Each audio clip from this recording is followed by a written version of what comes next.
c'est à tombeau ouvert que nous roulons sur l'autoroute de l'aliénation. Nous ne sommes pas encore dans un asile d'aliénés, mais les camisoles chimiques font leur travail. Nous sommes en France, où vivent les plus grands consommateurs de psychotropes. Les plus sagaces ou les moins atteints d'entre nous voient se construire cet asile, cette prison de la pensée et de la liberté de parole, surveillée par les gardes rouges du politiquement correct.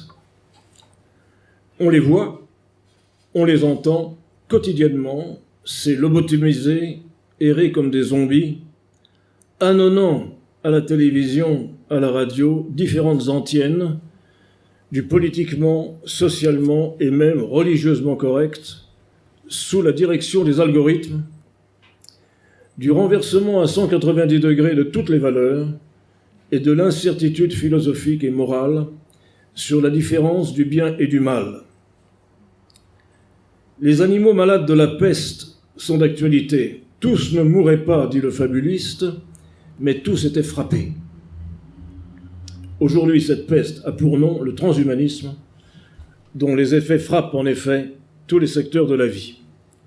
J'avais prévu une conférence assez longue, que j'ai été amené à écourter pour les raisons que l'on vous a dites, donc je ne vais pas parler de mon livre, naturellement, mais je vais évoquer le transhumanisme, l'eugénisme, le réductionnisme, à la lumière de ce qui vient de se passer en France, puisque je cherche à coller à l'actualité, c'est-à-dire les états généraux de la bioéthique. Après avoir goûté musicalement le fracassant crépuscule des dieux, nous allons peut-être vivre le crépuscule des humains et laisser place aux transhumains, dont certains spécimens sont déjà là, puis ensuite aux post-humains en gestation, et enfin aux cyborgs en embuscade qui se préparent à en finir une fois pour toutes avec l'homme. Car tel est bien le but du nouvel ordre mondial, gérer le zombie consommateur à l'aide du transhumanisme comme nouvelle religion et morale, prenant pour idole l'intelligence artificielle proposée à des populations progressivement hors sol et lobotomisées. Cette future religion, qu'on appelle le transdéisme, est a été baptisée comme ça par un certain Anthony Lewandowski. Alors certains disent de moi, j'ai lu ça dans certaines recensions, que je suis apocalyptique. Eh bien, ils ont raison si l'on s'en tient à la signification exacte du terme. L'Apocalypse est une révélation, est un soulèvement du voile, un découvrement de la réalité. À l'inverse, je ne suis pas fondamentalement pessimiste, car en tant que chrétien, je sais, comme nous le dit l'Écriture, que les portes de l'enfer ne prévaudront pas. Mais cela n'empêchera pas les souffrances à venir, qui sont programmées. Nous faisons face à une subversion totale par l'inversion des valeurs ou l'épuisement de leur sens. Les valeurs anciennes étaient des absolus, le beau, le bon, le vrai, le naturel.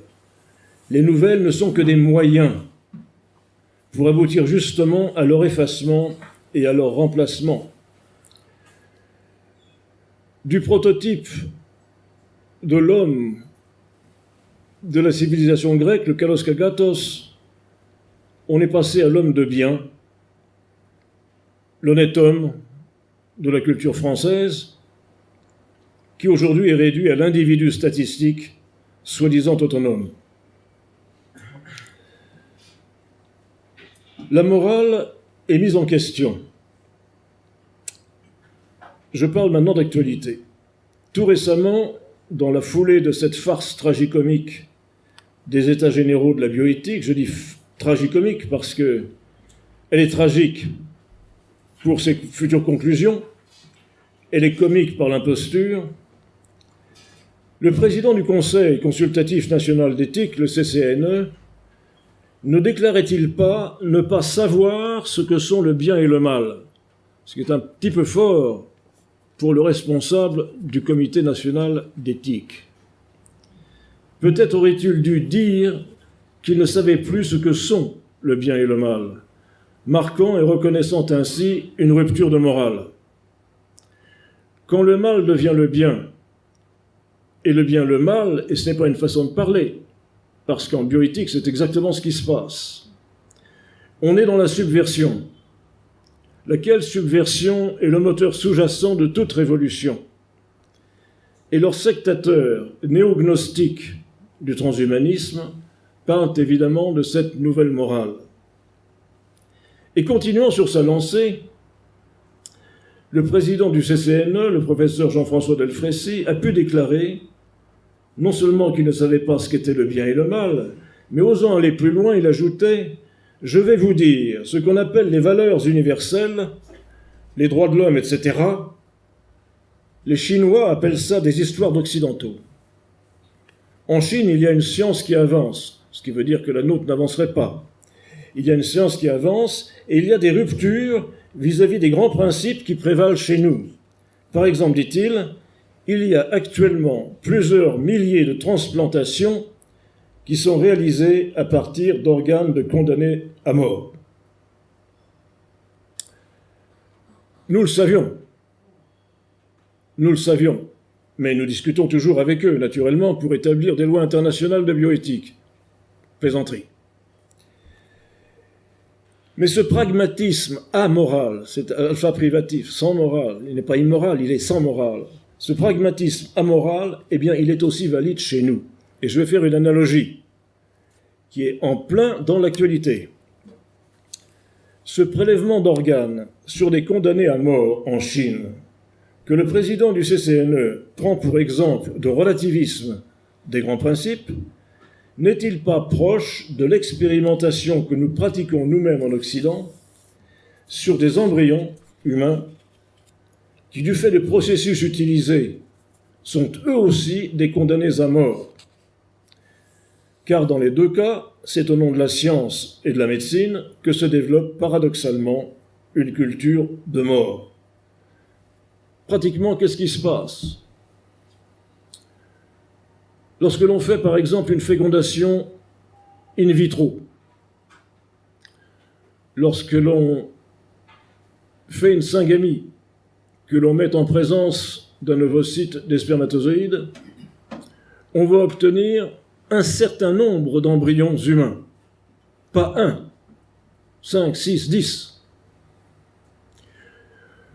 On va faire un tri et on va en choisir un ou deux que l'on va implanter dans l'utérus. Et les autres, qu'est-ce qu'on en fait? On les congèle, on les vitrifie. La loi française oblige à les supprimer au bout de 4 ou 5 ans. Soit le couple qui a fait cette opération vient en rechercher un deuxième embryon, soit généralement il les oublie. Ce qui me fait dire à certains couples, dimanche prochain, quand vous passerez devant le laboratoire, allez donc faire une petite visite à vos enfants qui sont là-haut, dans le froid. Soit ils sont donnés à d'autres couples qui en demanderaient, soit ils sont utilisés pour la science. S'ils sont utilisés pour la science, ils sont obligatoirement détruits. On touche un embryon, on le tue. Toute recherche sur l'embryon tue l'embryon. La recherche sur l'embryon est un crime. Alors je me mets en difficulté naturellement avec la loi, puisque la loi l'autorise depuis 1 an. On peut ajouter aussi les travaux chinois, parce que la Chine est très en avance, puisqu'elle n'a pas d'éthique. On peut y ajouter les travaux chinois sur l'acide désoxyribonucléique, qui a été collecté de par le monde sur des échantillons de salive d'individus avec un quotient intellectuel supérieur à 160. Beaucoup de prix Nobel ont été appelés pour cela. Donc ils ont fait cette collection, ce qui leur permet de sélectionner des gènes, d'avoir une banque de gènes à haut pouvoir, théoriquement, à haut pouvoir de quotient intellectuel, dont le but précis d'une fabrication espérée de générations d'hommes supérieurs. Et parallèlement, ils opèrent le clonage. Récemment, 3 mois, au début de 2018, ils ont annoncé le clonage de primates à Shanghai, qui annonce donc le futur clonage humain. Quand un pays ou un continent se lance dans des recherches de ce type, les autres continents s'énervent parce qu'ils vont prendre un retard technologique. C'est ce qui se passe par exemple avec l'intelligence artificielle. Là, le gouvernement vient de prendre des décisions pour que l'on avance sur cette recherche, parce que sinon nous allons perdre des brevets et nous serons amenés à acheter des droits dans des pays qui auront pris de l'avance. C'est pareil en biologie. Alors, dans ces conditions, quelle est la possibilité d'émettre encore des principes bioéthiques internationaux ? Il existe une convention, la convention d'Oviedo, qui interdit ce genre de choses. Dans tous les congrès où je participe, notamment à Strasbourg, on brandit toujours cette convention d'Oviedo. Et tout le monde s'est assis dessus depuis longtemps. Car en bioéthique, qui est devenue ce que j'appellerais une imposture bioéthique, tout est désormais à géométrie variable. Rien n'est vraiment inscrit dans le marbre, tout est fluctuant. Et d'ailleurs, la nouvelle morale des transhumanistes n'est-elle pas, par exemple, de nous imposer, ce qu'ils feront, de choisir les meilleurs gènes pour nos enfants? Bien entendu, à partir du moment où ces techniques sont mises en place, il faudrait être fou pour ne pas choisir les meilleurs gènes. Mais vous voyez, nous nous mettons dans une nouvelle situation, la situation où nous décidons, nous, des gènes de nos enfants. Cela s'inscrit dans une dynamique de la recherche et du droit à l'enfant parfait. En effet, à partir du moment où la technique devient possible, si la proposition est faite sur ce fameux marché de l'enfant parfait, qui pourrait être assez fou pour ne pas choisir les meilleurs gènes pour sa progéniture? Et celle-là dans le cas où la procréation est rebaptisée reproduction humaine. La sémantique a son importance. Nous avons des lois sur la procréation, les transhumanistes ont des propositions sur la reproduction industrielle de l'homme. C'est-à-dire de passer par l'exogénèse. Alors ça, c'est un des grands fondamentaux du transhumanisme, de pousser à la recherche de l'utérus artificiel, du liquide amniotique artificiel, il y a des avancées, de façon à en terminer avec cet esclavage de la femme condamnée à 9 mois de gestation. Actuellement, on peut lui éviter déjà à cette malheureuse le contact avec l'homme, puisqu'on peut faire tout ça in vitro. On peut faire avancer cette gestation jusqu'à un certain point, puis la reprendre plus tard pour la finir en incubateur. Il nous reste une assez longue période médiane, et c'est là où sont actuellement les recherches. Donc, retenons que l'exogénèse, qui consiste à faire éclater la maternité, alors certaines féministes sont dans une situation impossible, parce que les unes sont satisfaites d'échapper à cette période difficile, et d'autres sont furieuses parce que c'est encore un coup des hommes qui veulent nous retirer ce qui est notre apanage. De toute façon, le Comité national d'éthique que nous avons en France a lui aussi une morale élastique. Il est devenu récemment perméable et favorable à l'ouverture de la PMA aux couples de femmes, aux lesbiennes, en désaccord avec leurs propres avis. C'est-à-dire qu'il y a encore 1 an ou 2, le CCNE était opposé à ça. Et maintenant, le voilà qui est disposé à accepter ce genre de choses. Alors pourquoi cette volte-face? Sans doute parce que le président a estimé que ce nouveau droit de l'homme, si l'on peut dire, s'inscrit dans une revendication de liberté et d'égalité dans l'accès aux techniques de PMA pour répondre à un désir d'enfant. Rappelant au passage que le CCNE a souhaité pallier une souffrance induite par une infécondité résultant d'orientation personnelle. Alors qu'il s'agisse de lesbiennes, ou tout simplement de ce qu'on appelle le social freezing, c'est-à-dire la vitrification d'ovocytes de femmes qui privilégient leur carrière et qui désirent enfanter plus tard ou après la ménopause, ce renversement total de position de la part du CCNE, ce n'est pas nouveau. Il est sous la pression des médias subventionnés et des lobbies LGBT si influents et protégés par l'ONU, autant que par les commissions de bioéthique de l'Union européenne. M. Ban Ki-moon, secrétaire des États-Unis,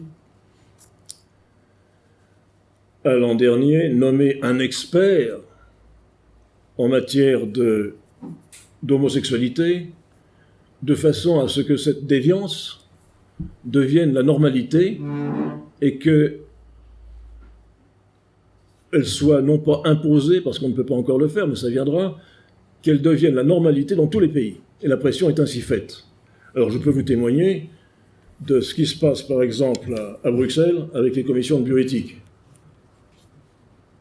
Les commissions de bioéthique ont des responsables.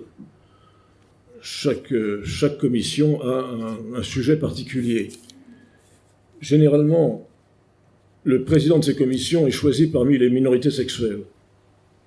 Pour ce qu'il s'agit, lorsqu'on parle de la GPA, la gestation pour autrui, je crois que je ne sais pas si c'est un monsieur ou une dame, mais de toute façon, il y a le passage d'un monsieur à une dame ou d'une dame à un monsieur. Sans jugement de valeur, naturellement, on ne juge pas, n'est-ce pas? Alors, cette personne est responsable de la gestation pour autrui.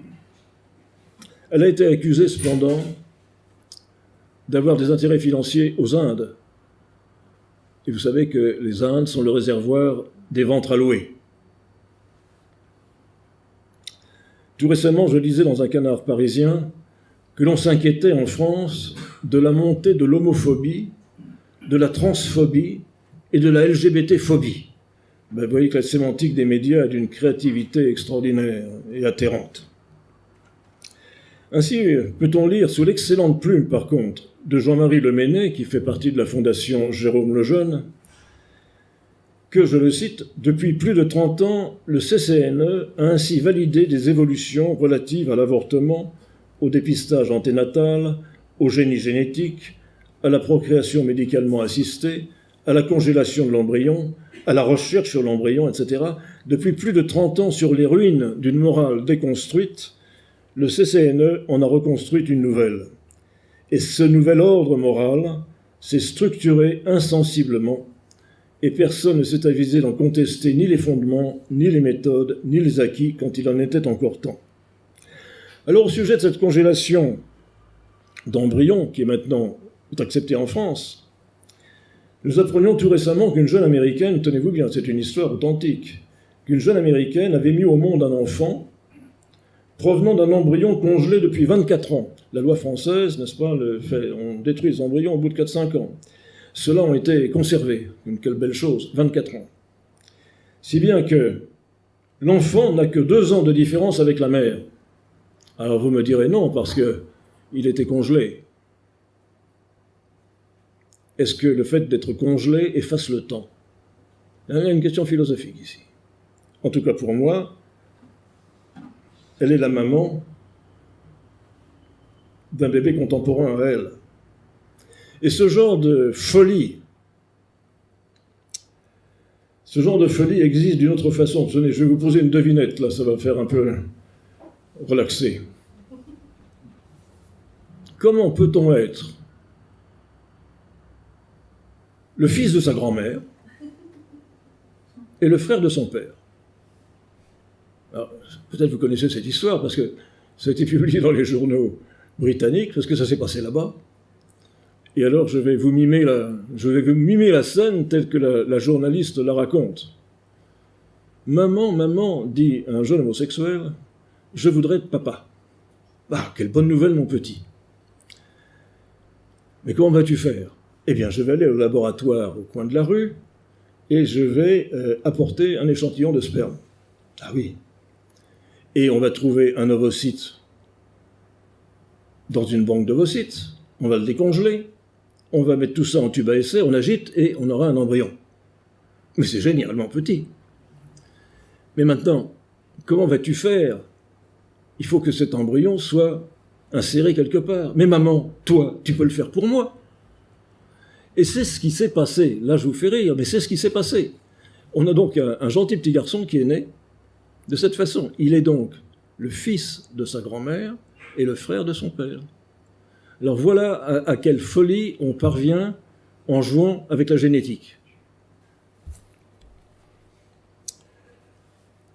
La question, dit Jean-Marie Lamennais, n'est plus de savoir comment se comporter bien avec l'être humain, mais pourquoi le faudrait-il absolument?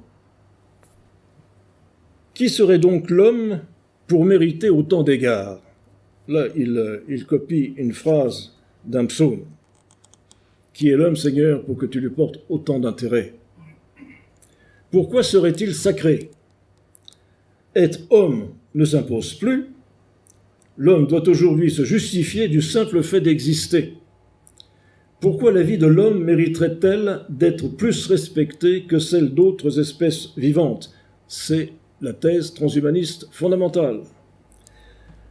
Le rétrécissement occidental de la raison, dit-il, ne sait plus répondre clairement à la question de savoir qui est l'homme, d'où l'inflation de toutes ces lois de bioéthique, qui sont sans doute un triomphe du droit, mais une défaite de la justice.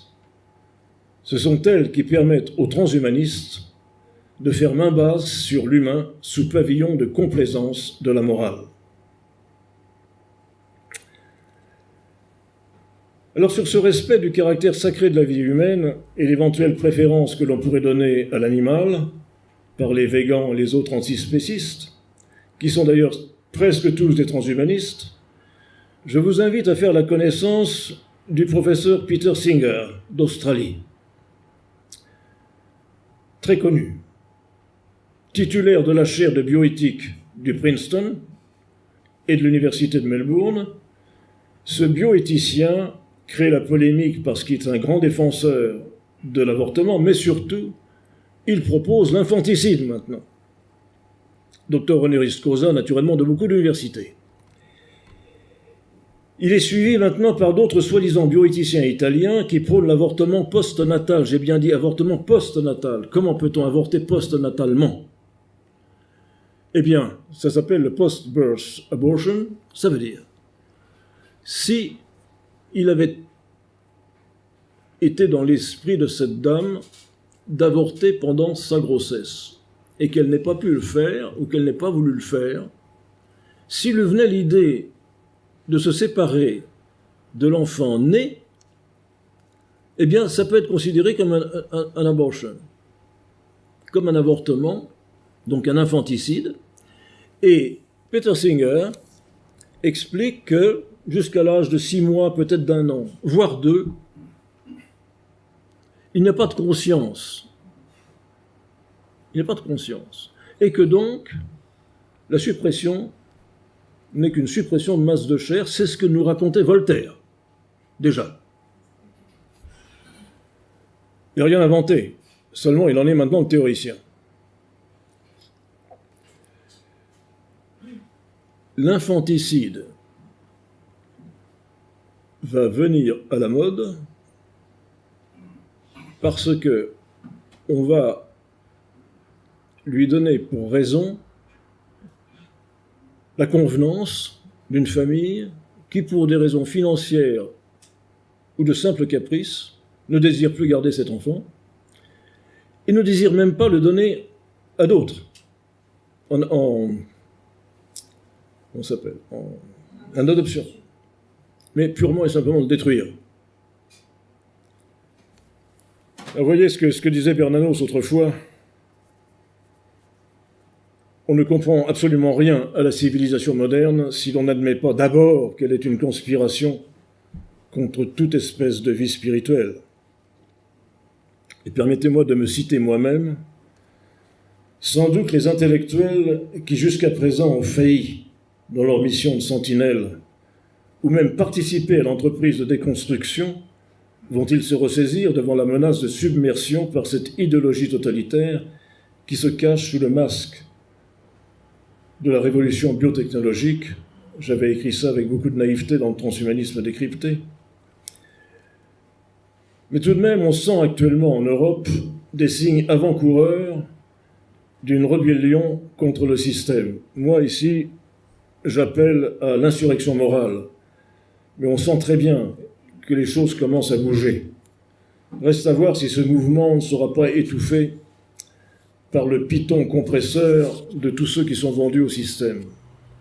Alors revenons au titre maintenant de notre conférence et définissons ce que l'on entend par aliénation. Le terme d'aliénation est polysémique et l'on peut l'entendre sous plusieurs aspects, notamment juridiques et philosophiques. Qu'est-ce que l'aliénation? Généralement, c'est une cession d'un bien ou d'un droit à autrui, par une transmission volontaire et légale. Un degré de plus, il s'agit de l'asservissement ou de la frustration d'un individu à la suite de contraintes, ou alors il peut s'agir d'un groupe d'individus, voire de pays asservis par la force et mettant en danger le libre arbitre de chacun. Enfin, au troisième degré, on parlera de l'aliénation en cas de folie ou de troubles mentaux qui peuvent tout aussi bien être causés par la dépossession de ce qui constitue l'être essentiel, la raison d'être et de vivre. De l'aliénation de prérogatives individuelles cédées à la société, de l'aliénation sociale ou politique et à l'idéologie, vient l'aliénation mentale et pour en finir, l'aliénation totale à un nouvel ordre mondial. L'engrenage est évident, il n'y a plus quelques pas à faire pour y parvenir. Aujourd'hui, nous sommes fatigués d'être hommes. Nous sommes fatigués d'être libres de décider de nos vies et nous nous en remettons à d'autres qui vont décider pour nous et qui en fait auront un droit de vie et de mort sur l'humanité. C'est sur des critères eugénistes que l'on décidera qui peut vivre. Ce sont sur des critères sociaux et financiers que l'on décidera qui peut et doit mourir et quand. On est en plein ici dans l'actualité des états généraux de la bioéthique. En ce qui concerne les critères eugénistes du droit à la vie, la question n'est pas vraiment nouvelle. On veut trier les hommes, désormais OGM, ou HGM, c'est-à-dire humains génétiquement modifiés, comme le dénonce courageusement le professeur Privat, ils sont rares ceux-là.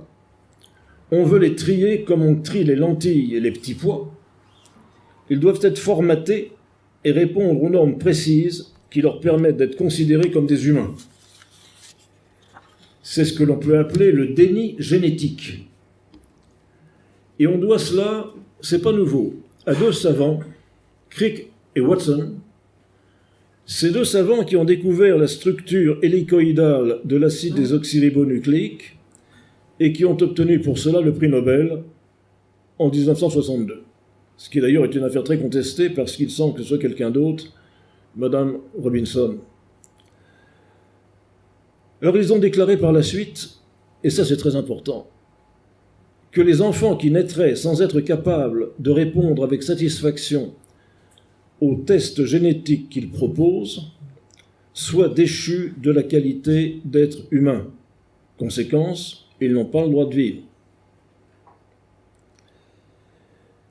Eh bien, c'est ce que l'on fait par exemple avec les enfants atteints de Down syndrome, le fameux trisomie 21, plus connu sous le nom de mongolisme, qui sont détruits avant la naissance à la hauteur de 96%.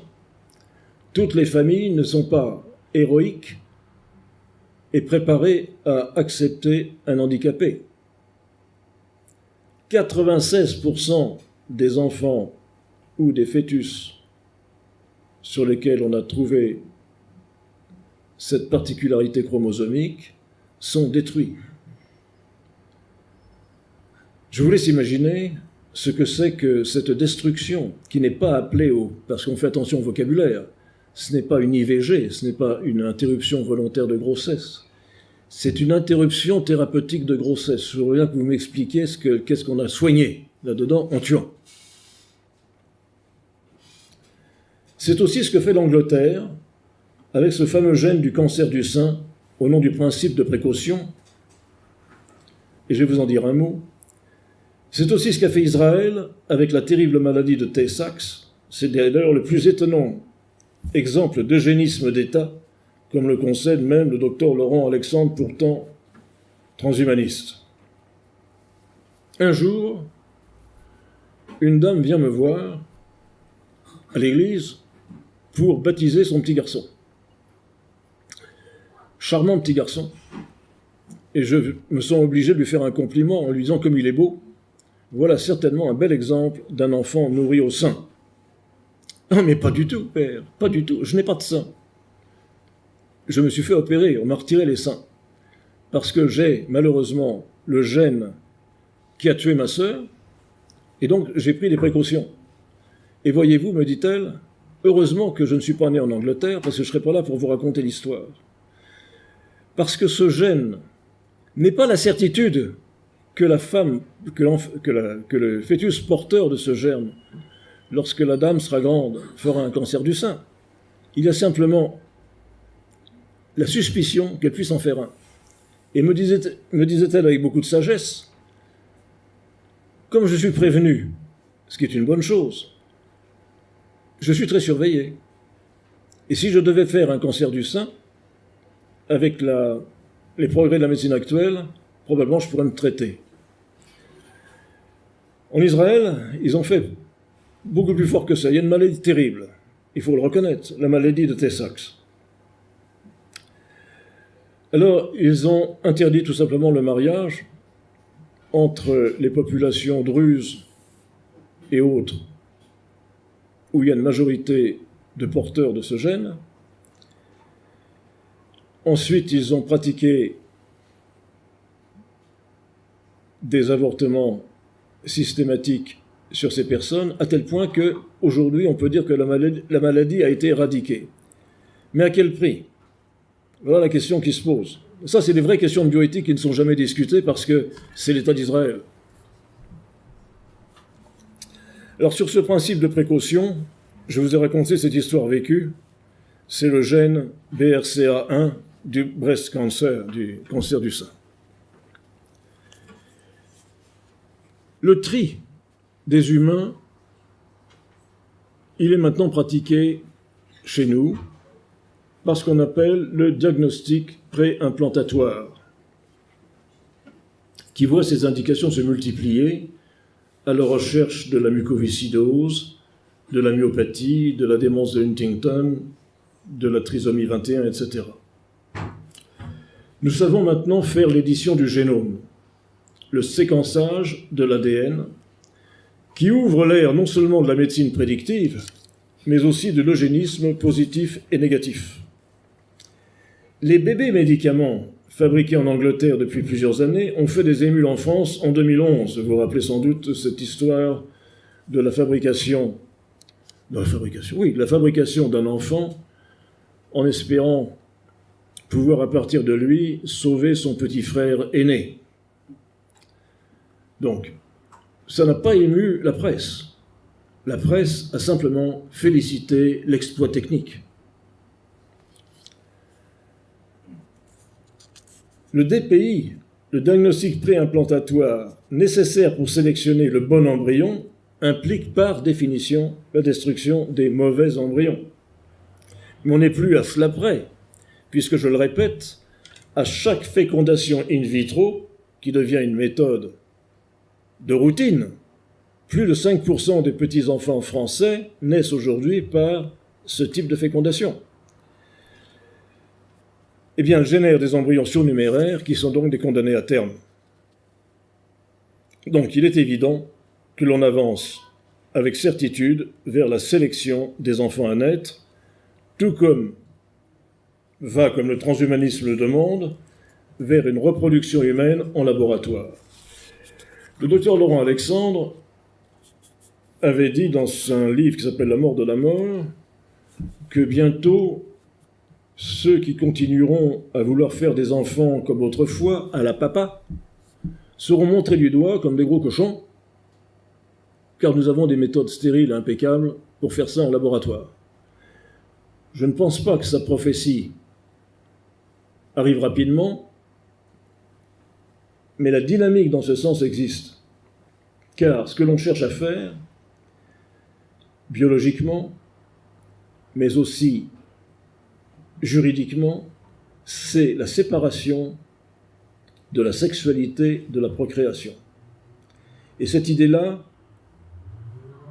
elle est très grave, parce que c'est la fin de la condition humaine. Il serait ainsi possible d'éliminer tout ce qui ne convient pas. Un rapport sur le diagnostic prénatal et les pratiques sélectives montre très clairement qu'en rendant possible l'identification de plus en plus précise de pathologies du fœtus, ces techniques ouvrent la porte à des pratiques médicalisées de sélection des enfants à naître. Alors ça, la sélection des enfants à naître, c'est le grand manifeste des transhumanistes. Ils veulent se tenir aux manettes de l'évolution humaine qu'ils veulent accélérer.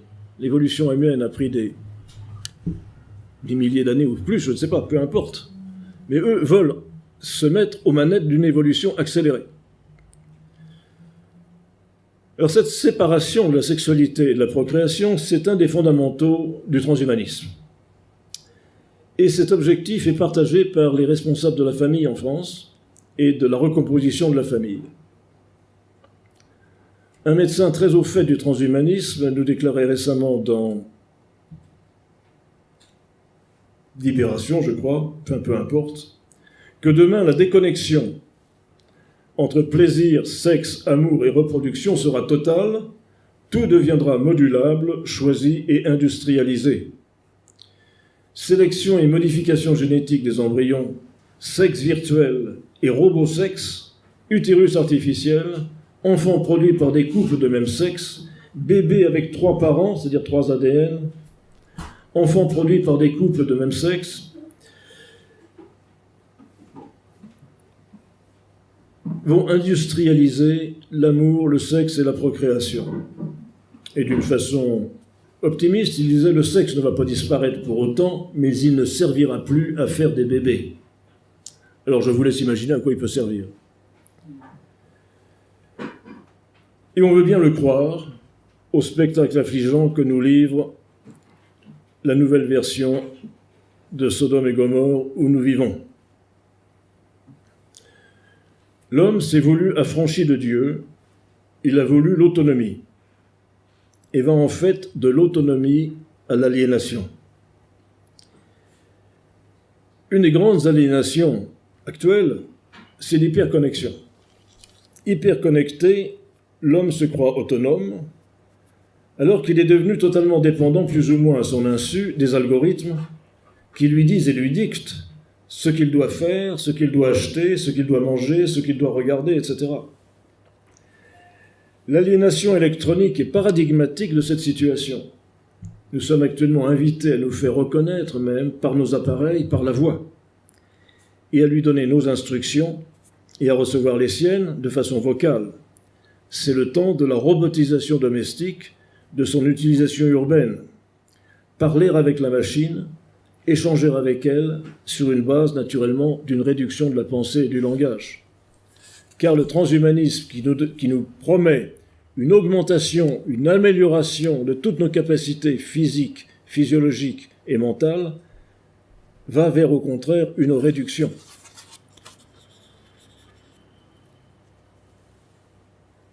Sur cette hyperconnexion vocale, la fraude,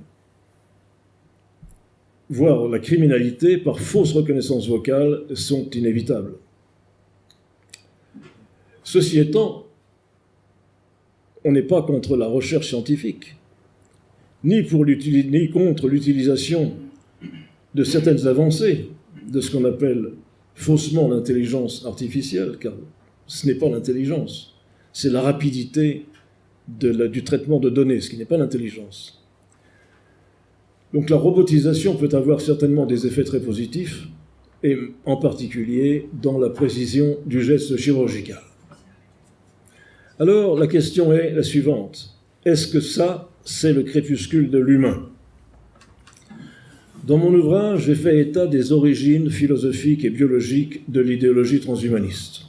Dans ce transhumanisme décrypté, j'ai brossé un aperçu assez large de l'idéologie transhumaniste, de ses racines, des menaces qu'il fait peser sur l'humanité. L'idée de perfectionnement qui est à la base du transhumanisme y est présentée comme une héritière de la philosophie des Lumières et de l'utilitarisme anglo-saxon. De même, les origines scientifiques du mouvement s'avèrent étroitement dépendantes de la biologie, elle aussi anglo-saxonne. Par ailleurs, nous avons évoqué l'aspect utopique et de fiction des grandes dystopies cultes représentées par les ouvrages de Francis Bacon dans New Atlantis, d'Aldous Huxley, Meilleur des mondes, de George Orwell, 1984, dont nombre de leurs prophéties trouvent aujourd'hui les prémices de réalisation et où se déroulent déjà sous nos yeux en termes de génétique et de procréation plus ou moins artificielle. Des manifestes transhumanistes, souvent outranciers dans leurs fantasmes, ont tout de même fédéré des mouvements qui, se basant sur des progrès biotechnologiques, ont réussi à générer d'amples projets et programmes de recherche pris en compte par les autorités gouvernementales des deux côtés de l'Atlantique et du bassin Pacifique et à lever d'immenses capitaux. De nos jours, les idéologues et les scientifiques mettent ces fictions en perspective et s'appliquent à des programmes visant la lutte contre le vieillissement, contre la maladie et contre la mort. Certains poursuivant même le but d'une immortalité cybernétique qui ne serait d'ailleurs que celle de cyborgs, mais pas celle d'humains. D'autres encore pensent à prendre en main l'évolution de l'homme et à lui imposer leur tempo dans une révolte fondamentale contre la condition humaine. Dans cette révolte fondamentale contre la condition humaine, je vais faire une parenthèse sur ce que disait saint Grégoire de Nice dans son bel ouvrage « La création de l'homme ». Lors d'un passage, il s'irrite contre la condition humaine en trouvant inacceptable le vieillissement, la mort, mais aussi notre physiologie, la gestation, la procréation, l'allaitement, enfin tout ce qui fait la condition humaine. Et je me suis dit, voilà, ça c'est une pensée transhumaniste, la rébellion contre la condition humaine. Seulement voilà, 3 paragraphes plus tard, il reprend ces observations et les magnifie dans ce que j'appellerais la seconde chance de l'homme. Car c'est justement par cette condition humaine que nous sommes capables de nous magnifier et de nous spiritualiser. D'autres encore veulent transférer la conscience sur des serveurs, puis la placer dans des avatars ou des robots, et passer ainsi du transhumanisme au post-humanisme dans un monde de cyborgs où il n'y aura plus d'humains. L'intelligence artificielle l'a très mal nommée, partout déjà présente dans notre vie quotidienne sous la forme d'objets utilitaires, connectés, et que l'on appelle aussi faussement objets intelligents, s'idolâtre et menace l'intelligence naturelle.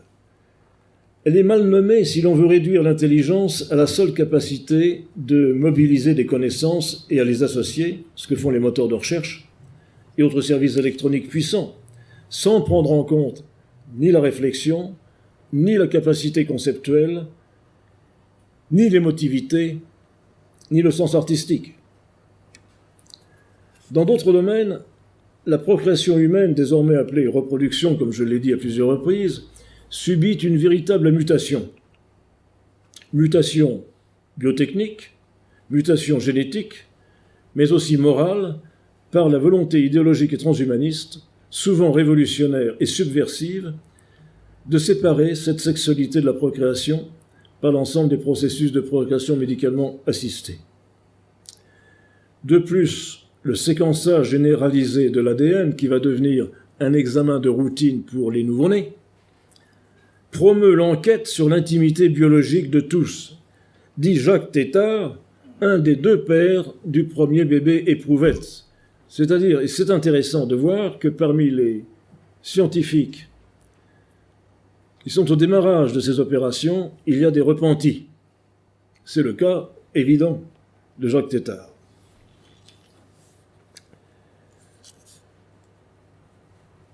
Et l'édition du génome, naturellement, ouvre des avenues nouvelles conduisant à la thérapie génique et un changement de paradigme de la médecine qui passe de la médecine thérapeutique vers une médecine prédictive et personnalisée. Enfin, l'eugénisme domine l'ensemble de ce tableau, conduisant notre monde vivant déjà dans le numérique vers une pseudo-civilisation de vie et de mort programmée. De toutes ces convergences, de très nombreuses retombées positives sont cependant attendues, en particulier dans le domaine de la santé et du confort domestique, mais on ne parle jamais de la convergence des risques, qui sont sans doute de nature inédite. Elle n'est pas prise en considération. Bien au contraire, le principe de précaution dont la France, avec succès, a usé, n'a plus d'actualité, sauf pour supprimer des embryons par précaution.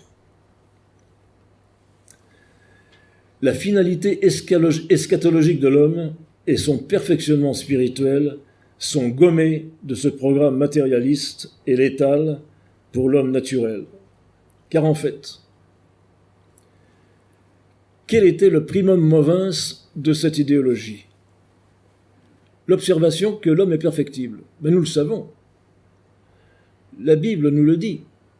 Adam n'était pas parfait. Il était perfectible.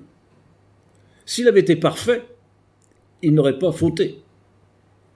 Il avait donc la possibilité d'évoluer, c'est-à-dire de se perfectionner, et se perfectionner vers la perfection. Donc, constatant que l'homme est perfectible, eux, au lieu de chercher la perfectibilité spirituelle, cherchent une perfectibilité physique et biotechnique. Donc, l'homme est en danger par le déni de l'humain, et ceci commence par le déni génétique. Se pose alors la question: comment peut-on encore penser l'humain au temps du transhumanisme?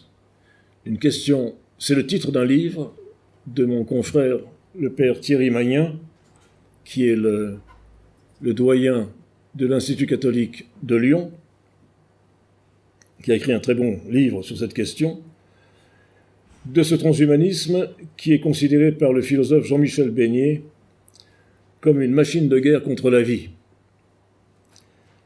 Or, la fiction est aujourd'hui dépassée par la réalité, car bien des thèmes transhumanistes qui ont été claironnés dans les manifestes historiques d'alors sont aujourd'hui des sujets de recherche plus ou moins discrètement forgés dans les laboratoires et pour certains en cours ou déjà en partie réalisés. L'heure n'est donc plus à rechercher les origines de cette idéologie pour mieux la comprendre, mais à faire purement et simplement le constat précis de la situation actuelle, des défis qui sont lancés et des menaces qui pèsent sur la société humaine et sur l'espèce elle-même.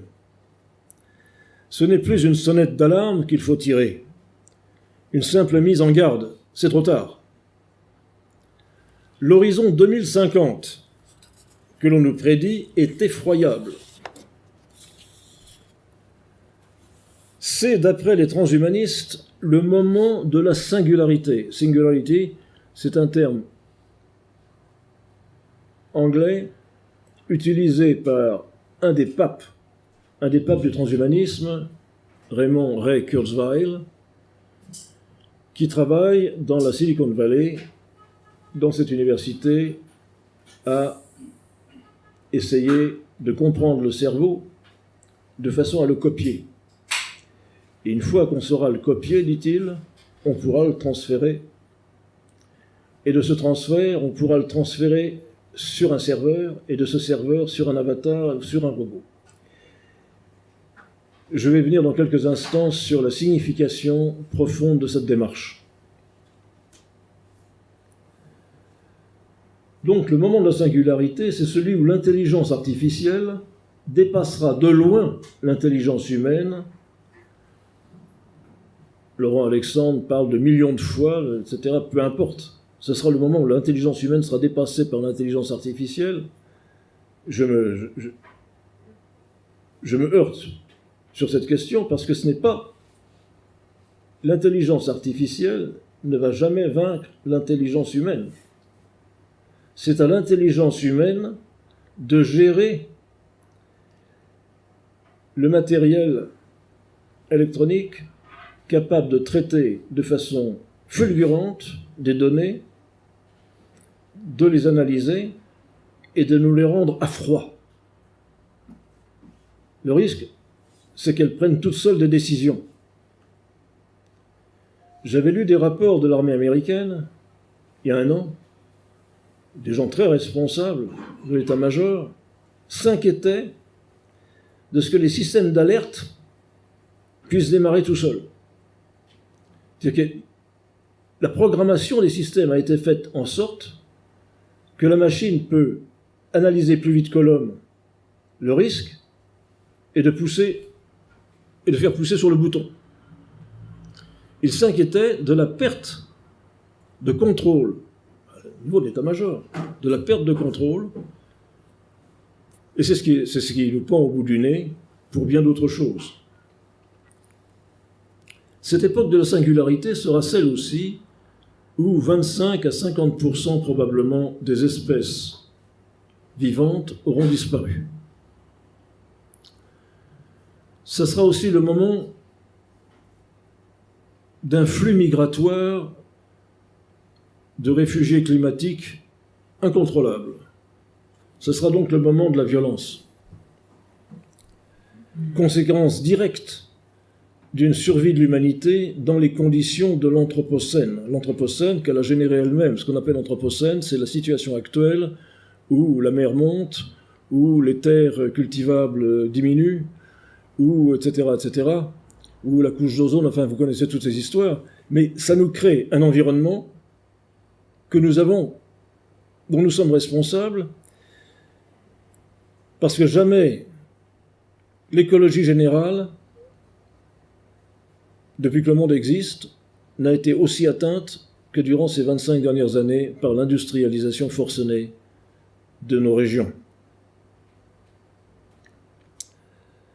Au-delà même des transgressions auxquelles nous assistons, nous comprenons toute la dimension subversive des démiurges contemporains qui opèrent à leur guise, tandis que la fatigue d'exister conduit l'homme au déni de lui-même, au renoncement à être, et tout va très vite. L'accélération est vraiment exponentielle. L'incertitude du futur ronge progressivement une société en partie lobotomisée qui regarde passer le train du développement vertigineux, par exemple, des NBIC. NBIC, c'est les nanotechnologies, les biotechnologies, les technologies électroniques et les sciences cognitives. Et leur convergence, sans saisir la direction générale. Faisant allusion au mythe de l'Antiquité, je dirais que Thésée ne reconnaît plus son bateau, tandis que les Romains se désespèrent devant le saccage de Rome et le cimetière des dieux, hier encore jugés sur leurs stèles. Nous sommes au pied du mur et peut-être le dos au mur. J'ai donné un sous-titre à mon livre, La métamorphose du bateau de Thésée.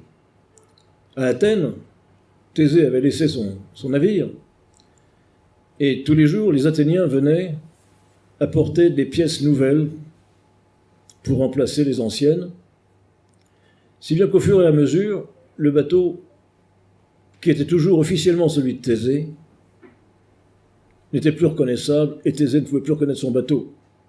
Et c'est le risque qui nous pend au bout du nez, c'est qu'à force de nous changer, parce que j'en ai pas parlé ici, mais j'en parle dans le livre, à force de nous faire des organes artificiels, ce qui n'est pas inutile, des prothèses, demain de l'insertion de micropuces sous la peau, voire sur le cerveau, on change l'homme définitivement vers un cyborg. Et ça ne sera plus un humain, c'est ça le crépuscule de l'humain. Donc nous sommes au pied du mur et peut-être même le dos au mur. La bataille qui va se livrer, c'est d'essayer de tenter de rester des humains, c'est-à-dire avec un corps biologique et naturel, avec une mémoire, avec une culture, dans un univers préservé, et ne pas tomber esclave d'un monde virtuel. Si bien que ce fameux Laurent Alexandre n'a peut-être pas tout à fait tort de dire que lors de l'avènement d'un monde dominé par l'intelligence artificielle, qui tendra, dit-il, à fusionner les êtres vivants et l'intelligence, il conviendra, ajoute-t-il, de défendre la survie du corps physique, faisant le choix délibéré de conserver une attache matérielle pour éviter de se dissoudre dans un monde virtuel. Il commence à prendre peur. C'est évidemment juste, mais c'est très insuffisant comme proposition de survie. Car contre le transhumanisme, il faut défendre l'intégrité du corps physique, et ceci pour deux raisons. D'abord, en tant que substrat de l'homme psychique, qui est fait d'un corps et d'une âme. Ensuite, parce que l'homme psychique a vocation à se spiritualiser et à devenir un homme spirituel. Je parle ici comme un défenseur du paradigme anthropologique tripartite qui considère que l'homme est fait d'un corps, d'une âme et d'un esprit, selon l'enseignement de saint Paul et de saint Irénée et de bien d'autres. Mais aujourd'hui, certains veulent remplacer l'âme par le gène. L'âme est morte, disent-ils. Vive le gène. Il existe à cet égard une formule révolutionnaire d'un Californien, Eric Gulichen, qui vit à Sausalito sur sa petite maison sur Piloti, à côté du Golden Gate. Écoutez cette phrase. L'ADN constitue l'âme moléculaire. Le cerveau représente l'âme neurologique. Le stockage d'électrons crée l'âme siliconique. Les nanotechnologies rendent possible l'âme atomique. C'est une provocation. Elle n'est pas sotte. L'ADN constitue l'âme moléculaire, le cerveau représente l'âme neurologique, le stockage d'électrons crée l'âme siliconique, les nanotechnologies rendent possible l'âme atomique. Vous savez que les nanotechnologies sont à un niveau extrêmement bas en matière de mesure.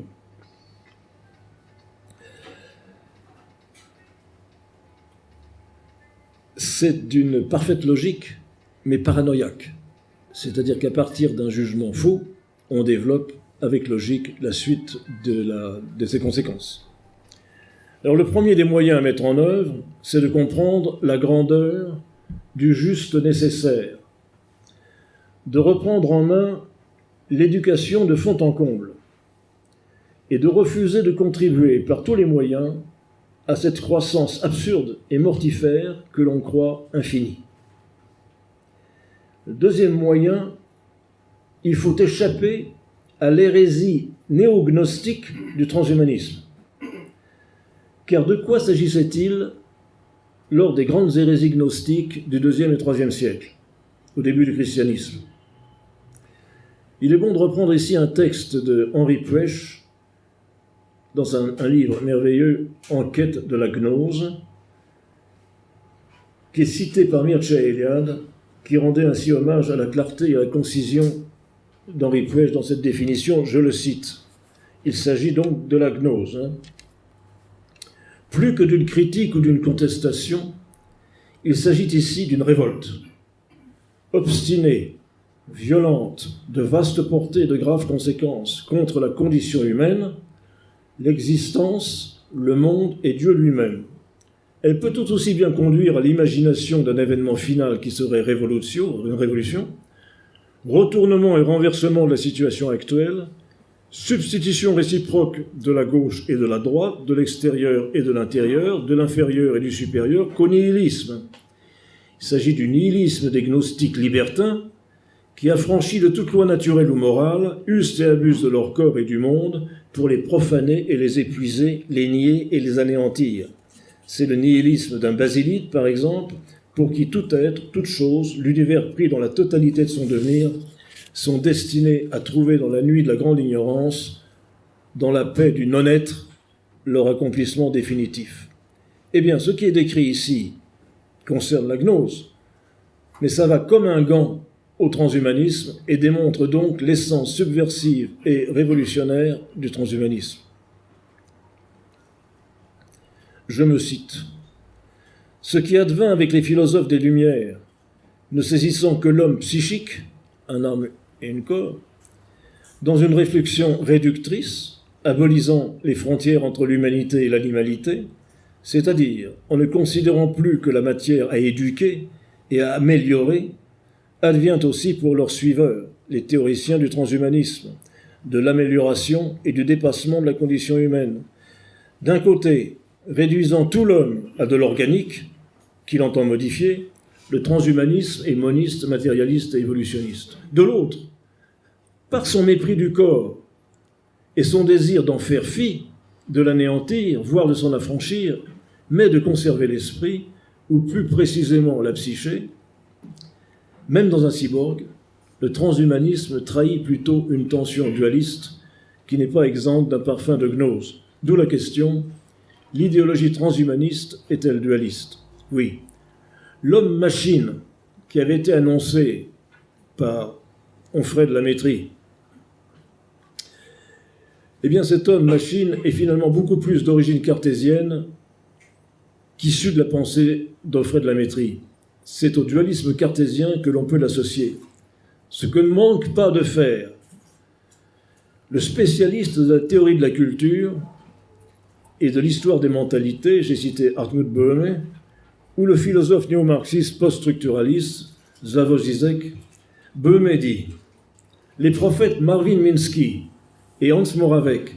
Marvin Minsky, à Boston, est le père et un des pères de l'intelligence artificielle. Et Hans Moravec, grand transhumaniste. Par exemple, sont des gnostiques. Ils veulent surmonter le monde de la matière et de la corporéité dans le but de créer une sphère de l'esprit. Certes, disent-ils, il faut sacrifier le corps humain, ce tas de terre, ce sac d'entrailles, mais on peut le faire le cœur léger, car la terre et le corps sont marqués au fer de la perdition. Se défaire du corps et sauver l'esprit en le téléchargeant, puis en le transférant dans un autre corps, est-ce que ce n'est pas le paradigme de la réincarnation? Je vous signale, j'étais obligé d'alléger le texte, je vous signale que le bouddhisme, l'hindouisme, marchent très bien avec le transhumanisme. Et le Dalai Lama actuel a dit que ces travaux sont très importants parce que pour ceux qui croient en la métempsychose, ça devient passionnant. Si je le rencontre, je ne l'appellerai pas vénérable. Alors, faire de Ray Kurzweil, le Californien, un néognostiste scientifique, n'a rien d'incertain. Je ne voudrais froisser personne, mais on sait comment Pierre Teilhard de Chardin était lui aussi tenté par cette idée de la noosphère qu'il caressait et dont il n'était d'ailleurs pas l'inventeur du concept. Quant à faire du jésuite paléologue un autre gnostique, j'en suis convaincu. Slavoj Žižek, le psychanalyste et philosophe néo-marxiste, est encore plus clair sur l'aspect gnostique de l'idéologie transhumaniste. L'académicien de l'Académie royale de Belgique, transhumaniste, Gilbert Hautois, qui flirte vraiment avec le transhumanisme, lui-même reconnaît une frange prophétique quasi religieuse dans le mouvement transhumaniste. Et on nous promet que dans un futur proche, il sera possible d'optimiser nos capacités physiques et psychiques par la manipulation du génome humain. Même le rêve technognostique de l'immortalité semble désormais à portée de main par la transformation de nos identités en applications informatiques téléchargeables sur divers appareils. C'est ça le réductionnisme du transhumanisme et non pas son amélioration. Que l'on s'arrête au transhumanisme dans sa version biologique, c'est-à-dire de l'amélioration des performances et de la complémentarité du corps avec les biotechnologies, ou dans sa version gnostique du mépris du corps et de la volonté de s'en passer, ou pire encore, au post-humanisme avec la création de cyborgs, d'avatars et d'autres robots sur lesquels on réussirait à transférer la soi-disant intelligence humaine, nous sommes dans tous les cas de figure face à un attentat blasphématoire contre l'humain, contre la condition humaine, en un mot, contre la création divine et ses créatures. C'est comme ça, par un certain Anthony Lewandowski. Alors certains disent de moi, j'ai lu ça dans certaines recensions, que je suis apocalyptique. Eh bien, ils ont raison si l'on s'en tient à la signification exacte du terme. L'apocalypse est une révélation, est un soulèvement du voile, un découvrement de la réalité. À l'inverse, je ne suis pas fondamentalement pessimiste, car en tant que chrétien, je sais, comme nous le dit l'Écriture, que les portes de l'enfer ne prévaudront pas. Mais cela n'empêchera pas les souffrances à venir, qui sont programmées. Nous faisons face à une subversion totale par l'inversion des valeurs ou l'épuisement de leur sens. Les valeurs anciennes étaient des absolus, le beau, le bon, le vrai, le naturel. Les nouvelles ne sont que des moyens pour aboutir justement à leur effacement et à leur remplacement. Du prototype de l'homme de la civilisation grecque, le kalos kagatos, on est passé à l'homme de bien, l'honnête homme de la culture française, qui aujourd'hui est réduit à l'individu statistique, soi-disant autonome. La morale est mise en question. Je parle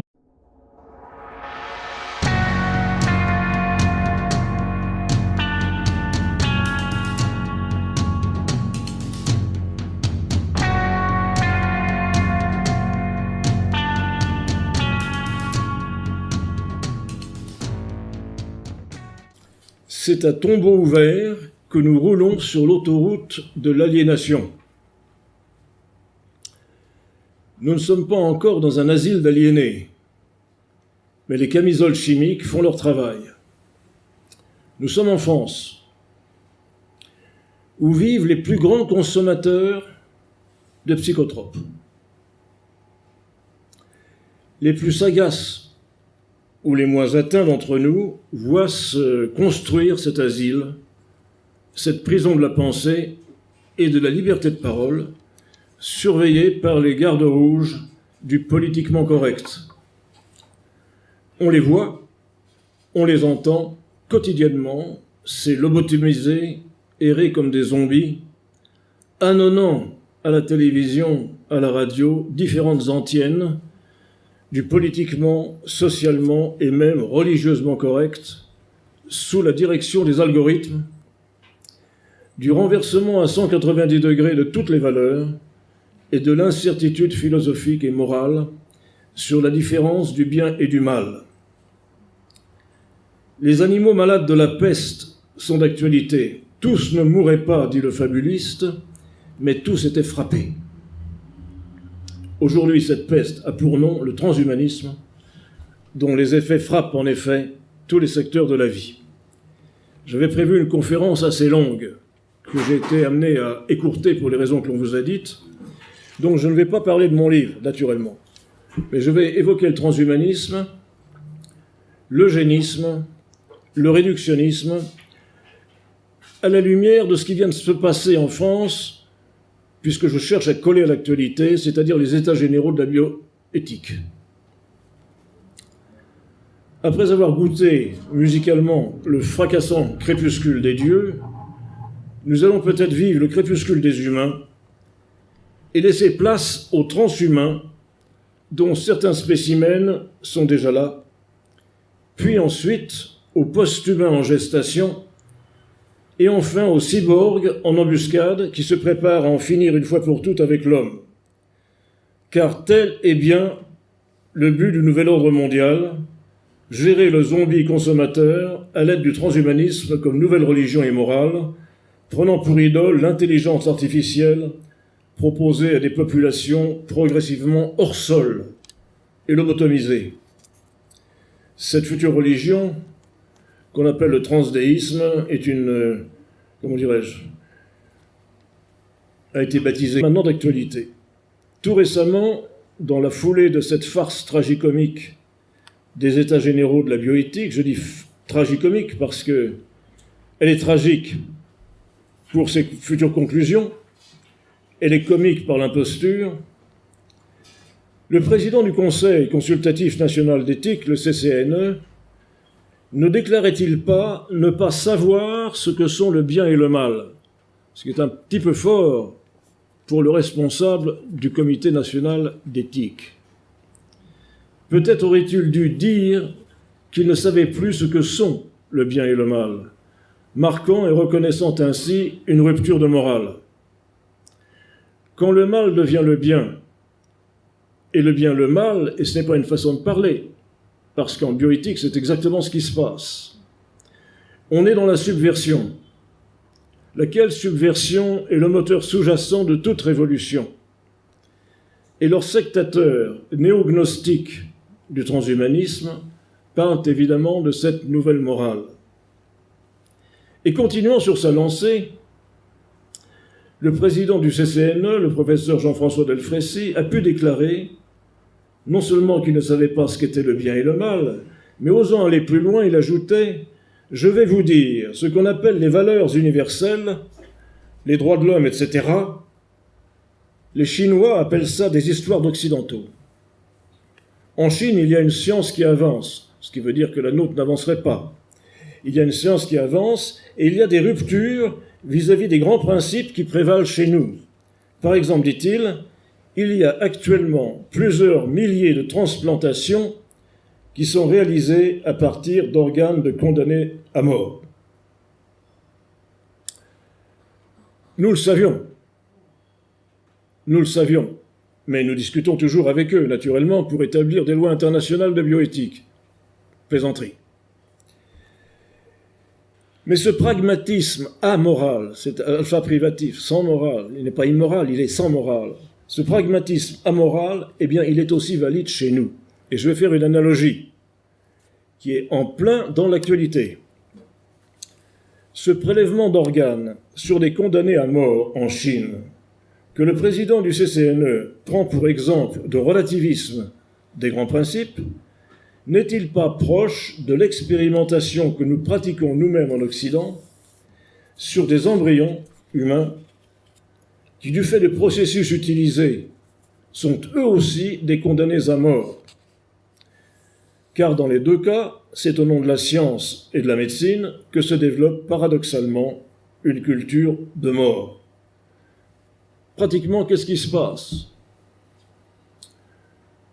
Lorsque l'on fait, par exemple, une fécondation in vitro,